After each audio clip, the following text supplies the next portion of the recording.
Hello बच्चों, success point किस नए वीडियो में आप सभी का स्वागत है।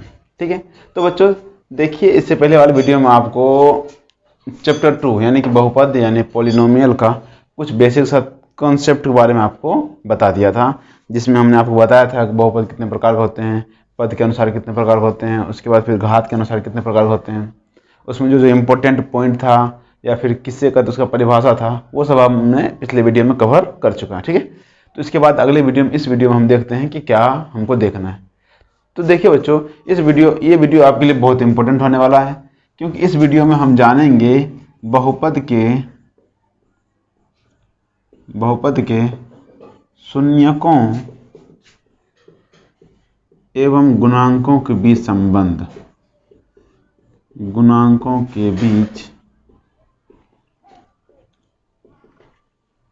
ठीक है, तो देखिए ये आपके लिए बहुत इंपॉर्टेंट होने वाला है कि बहुपद के शून्य एवं गुणांक के बीच का संबंध हम देखने वाले हैं। ठीक है, तो सबसे पहले हम बात करेंगे द्विघात बहुपद का है, क्योंकि जो रैखिक बहुपद होते हैं उसका जो शून्य और गुणांक है उसके साथ संबंध इतना इंपॉर्टेंट नहीं है, फिर भी अगर देखना देख लेंगे। ठीक है, तो फिलहाल हम पहले जानना चाहेंगे कि सबसे पहला है गुणनखंड। पहला देखेंगे हम द्विघात बहुपद के साथ, द्विघात बहुपद के साथ देखेंगे। द्विघात बहुपद में देखेंगे बहुपद के शून्य एवं गुणांकों के बीच की संबंध की सत्यता या संबंध हम जानना चाहेंगे, क्या संबंध होता है। ठीक है, तो हम देखते हैं कि हम जानते हैं कि द्विघात बहुपद का जो स्टैंडर्ड फॉर्मूला यानी कि जो व्यापक रूप था वो होता है ax² प्लस में bx प्लस में c बराबर में 0। ऐसा मान लीजिए कि द्विघात बहुपद का जो व्यापक रूप होता है वो ax² प्लस में bx प्लस में c के रूप का होता है।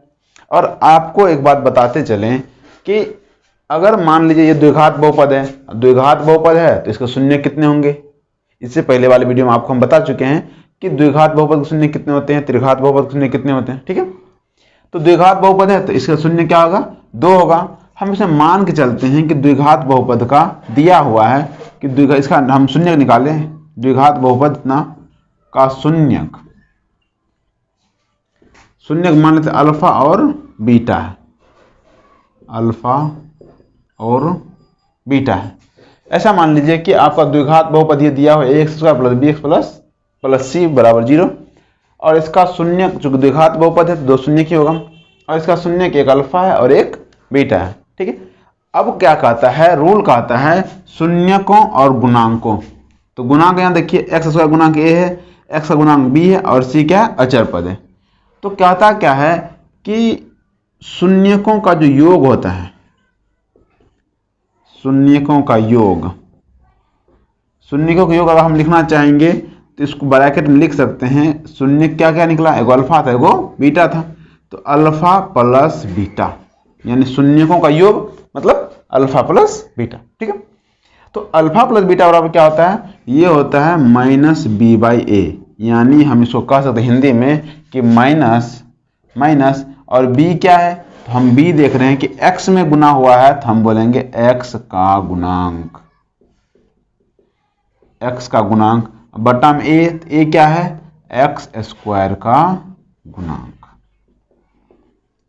ठीक है, यानी हम देख रहे हैं कि शून्यकों का योग यानी अल्फा प्लस बीटा बराबर क्या होता है, -b/a यानी -x का गुणांक बटे में x² का गुणांक।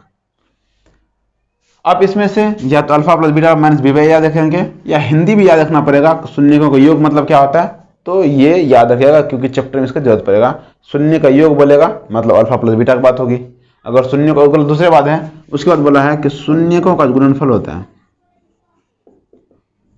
शून्यकों का गुणनफल मतलब क्या, शून्य क्या है तो गुणनफल मतलब अल्फा इंटू बीटा, और अल्फा इंटू बीटा बराबर होता है c/a, और c/a को हम लिख सकते हैं, c को लिखते हैं अचर पद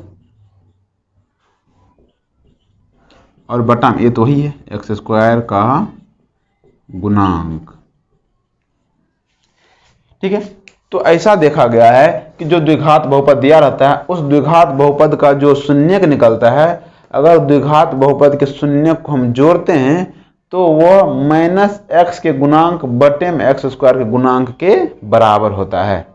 अगर हम क्या करेंगे, इसके बाद हमको कोई अगर द्विघात बहुपद ज्ञात दिया हुआ रहेगा तो हमको अगर बोलेगा कि इसका शून्य ज्ञात कीजिए और शून्यकों के सत्यता की जांच कीजिए, तो हम चेक करेंगे, पहले शून्य निकालेंगे और शून्य निकाल कर हम जांच करेंगे इस पर। अगर हमारा ये अल्फा प्लस बीटा बराबर हो गया माइनस बी बाई ए के, तो इसका मतलब हम कहेंगे कि हमारा जो शून्य निकला वो सही निकला है, अन्यथा हम उसको गलत कहेंगे। ठीक है, अब उसको याद रखिएगा। अब मान लीजिए इसी में एक चीज होता है, अगर कभी कभी क्या करता है ऑब्जेक्टिव या सब्जेक्टिव में पूछ देता है, कभी कभी बोल देगा कि मान लीजिए दो को शून्य दिया हुआ है, बोल देगा एक द्विघात बहुपद ज्ञात कीजिए जिसका शून्य अल्फा बीटा दिया हुआ है। तो याद रखिए, अगर ऐसा कोई कहेगा कि एक द्विघात बहुपद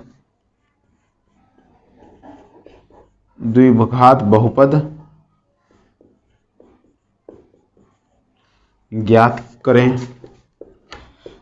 जिसका शून्यक अल्फा तथा बीटा है। अगर ऐसा आपको बोल दिया कि एक द्विघात बहुपद ज्ञात कीजिए जिसका शून्यक अल्फा और बीटा है, तो इसके लिए आपको एक सूत्र याद रखना पड़ेगा। इसके लिए सूत्र होता है द्विघात बहुपद, अगर हम सूत्र लिखाएंगे द्विघात बहुपद बराबर में होता है एक्स स्क्वायर माइनस में अल्फा प्लस बीटा इंटू में एक्स प्लस में अल्फा इंटू बीटा। ये याद रखिएगा। ठीक है, अगर आपको दो शून्य दिया हुआ है, एक अल्फा दिया एक बीटा दिया हुआ है, तो हमको सूत्र लगाने के लिए क्या होता है x square minus alpha plus beta into में एक्स प्लस में अल्फा इंटू बीटा होता है। तो ये था आपका द्विघात बहुपद के लिए सभी क्वेश्चन। यानी द्विघात बहुपद में उसका द्विघात बहुपद का व्यापक रूप x square plus b x plus c होता है। इसका शून्य मान लीजिए एक अल्फा एक बीटा, दो शून्य निकला, तो उसके शून्यकों का योग जो होता है वो माइनस बी बाई ए के बराबर होता है। तो माइनस बी मतलब क्या, बी हम बोलते हैं एक्स का गुणांक, अब बटा में एक बोलते हैं हम एक्स स्क्वायर गुणांक।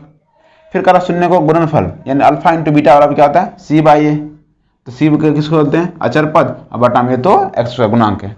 यदि आपको दो शून्य दिया हुआ, एक अल्फा एक बीटा दिया हुआ, तो आपको द्विघात बहुपद बराबर क्या लिखना है x square minus alpha plus beta into x plus में अल्फा इंटू बीटा।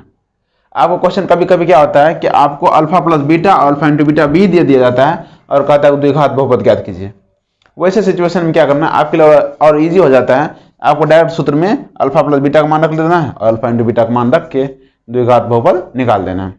अगर आपको ऐसे अल्फा और बीटा दिया रहेगा तो आपको पहले अल्फा प्लस बीटा निकालना है और अल्फा प्लस बीटा निकालने के बाद फिर अल्फा इंटू बीटा निकाल के फिर इसमें मान रखेंगे, हमारा द्विघात बहुपद निकल जाएगा। ठीक है, तो चलिए इसको मिटाते हैं, फिर आगे देखते हैं अगला क्या है। ठीक है, चलिए अब बात करेंगे त्रिघात बहुपद का। ठीक है, जिस तरह से हम द्विघात बहुपद की बात किए उस तरह से त्रिघात बहुपद का भी कुछ संबंध है, उसको हम बताते हैं। ठीक है, तो त्रिघात बहुपद का व्यापक रूप हम जानते हैं क्या होता है, ए एक्स क्यूब प्लस में बी एक्स स्क्वायर प्लस में सी एक्स प्लस में डी इज इक्वल टू 0।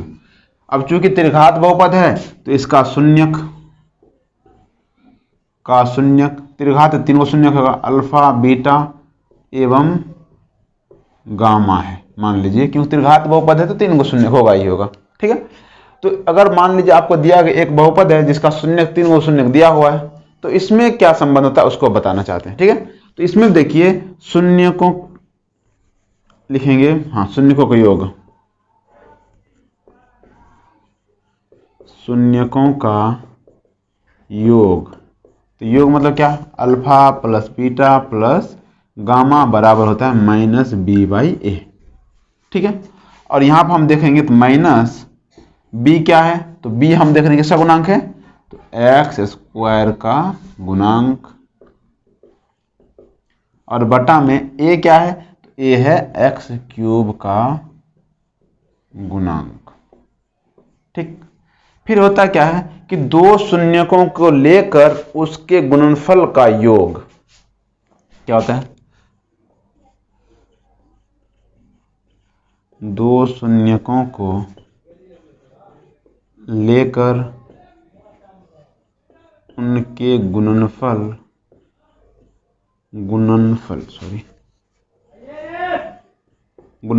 का योग, यानी इसको हम बोलते हैं अल्फा इंटू बीटा, दो शून्य के लिए उसका गुणनफल प्लस में बीटा इंटू गामा प्लस में गामा इंटू अल्फा। तो ये क्या हो गया, दो शून्य को गुणनफल और उसका योग बराबर होता है सी बाई ए। अब यहाँ हम जानना चाहेंगे कि सी क्या होता है, तो सी देखते हैं क्या है, एक्स का गुणांक, एक्स का गुणांक और बटा में ए तो है एक्स क्यूब का गुणांक। एक्स क्यूब का गुणांक। तो दूसरा संबंध ये रहा। एक संबंध और होता है शून्यकों का गुणनफल।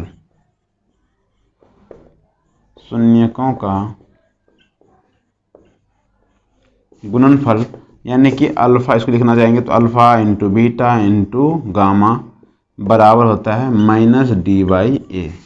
इसको हम बोलते हैं माइनस डी का मतलब क्या है, तो ये अचर पद है, अचर पद और बटा में एक्स क्यूब का गुणांक। ठीक है, तो आपको ये संबंध याद रखना पड़ेगा क्योंकि आगे चल के इसका जरूरत पड़ेगा हमको चैप्टर में भी। ठीक है, तो हम देख रहे हैं त्रिघात बहुपद का व्यापक रूप ये होता है एक्स क्यूब प्लस में बी एक्स स्क्वायर प्लस में सी एक्स प्लस में डी। और इसका अगर शून्य मान लीजिए एक अल्फा है, एक बीटा है, एक गामा, त्रिघात बहुपद में 3 शून्य देगा, तो उसके शून्यकों का योग जो होता है वो माइनस बी बाई ए के बराबर होता है। और 2 शून्य को लेकर उनके गुणनफल का योग alpha into beta plus beta into gamma plus gamma into alpha बराबर होता है सी बाई ए। सी मतलब ये तो हम बता रहे हैं यहाँ सी क्या है, एक्स का गुणांक है, बी क्या है, एक्स का गुणांक है, और ए क्या है तो एक्स क्यूब का गुणांक है। और शून्यकों का गुणनफल मतलब alpha into beta into gamma बराबर क्या होता है minus D by A. Minus D तो पता है अचर पद है, बटे में एक्स जो है एक्स क्यूब का गुणांक है, जो ए है वो क्या है एक्स क्यूब का गुणांक है। ठीक है, तो आप इतना ध्यान रखिएगा।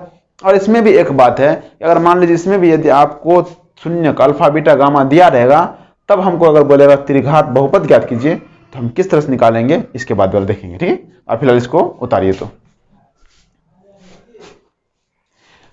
चलिए देखते हैं, क्वेश्चन लिखा है कि एक त्रिघात बहुपद ज्ञात कीजिए जिसका शून्यक अल्फा बीटा और गामा है। इस तरह से अगर आपको 3 को शून्यक दिया रहेगा, आपको बोले त्रिघात बहुपद ज्ञात कीजिए, तो आपको सबसे पहले निकालना पड़ेगा इस तरह से त्रिघात बहुपद बराबर सूत्र होता है त्रिघात बहुपद इक्वल टू होता है एक्स क्यूब माइनस में alpha plus beta plus gamma into x square plus में अल्फा इंटू बीटा प्लस में बीटा इंटू गामा प्लस में गामा इंटू अल्फा इंटू में एक्स और माइनस में alpha into beta into gamma.